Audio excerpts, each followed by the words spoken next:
Zoyam Gatanda, Jungomdalo Wakanda, Bazokhohlisa bethi bayakuthanda, ngizozama ukutshela iqonde sekhanda, ebesiminyalezi yawukhanda, ze itshele wena ungakhohlwa uthando kamdalo wakhanda. Bafikile kuwe bephethe umkhonto bekugqoqe igazi, gobhoze isilonda kuwe nhliziyo yami. Bese ngizama ukutshela inqonde sekhanda, besimnyalezi yawukhanda, ze itshele wena ungakhohlwa uthando kamdalo wakhanda. Nhliziyo yami ngiyakuthanda. Ngikuthanda lapho usuthanda noma bengakuthandi nongakuthandi uyosakuthande.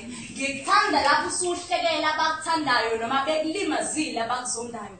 Engathi wena nhliziyo yami uyaqonda ukuthi umdala akakudalelanga ukuthandwa kuphela, kepha nokuthanda.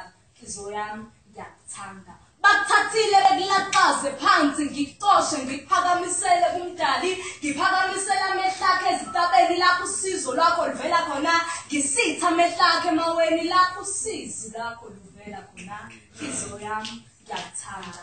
Ndlebe yami lalela okuhle ngenhliziyo yami, bese ukhuluma nengqondo yami, ngqondo yami khuluma nemizwa yami, mizwa yami khuluma nenhliziyo yami, ze uyitshele ingakhohlwa uthando lukamdalo wayikhanda.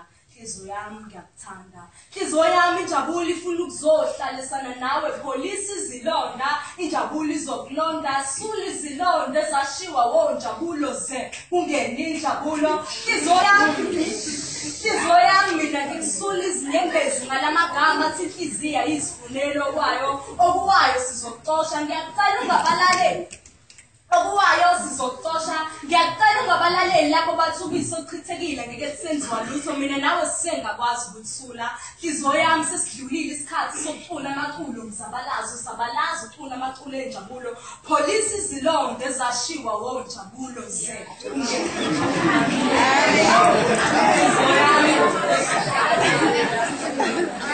ngikuthanda ngoba ngisho ubekile, uthando lubekile ngale nkondo yami. Uthando lwakho uzogcwaliseka ngoba uthando lwakho liyababazeka, nencwadi engcwele izokuseka laphithi uthanda lena nzondo, uma uthando uqhamuka kuwo uyikuzonda. Ngikuthanda ngoba ngisho usukhubekile, uthando lubekile, nomdali ukubukile, usathane ukubhekile, kodwa umdali inhliziyo ozohlalisana nawo sekubikile. Nhliziyo yami ngiyakuthanda njengomdalo wakhanda, bazokukhohlisa bethi bayakuthanda, ngizozama ukutshela inqondo sekhanda, ebese imnyalezi yawukhanda, ze itshele wena ungakhohlwa uthando kamdalo wakhanda. Simthanda.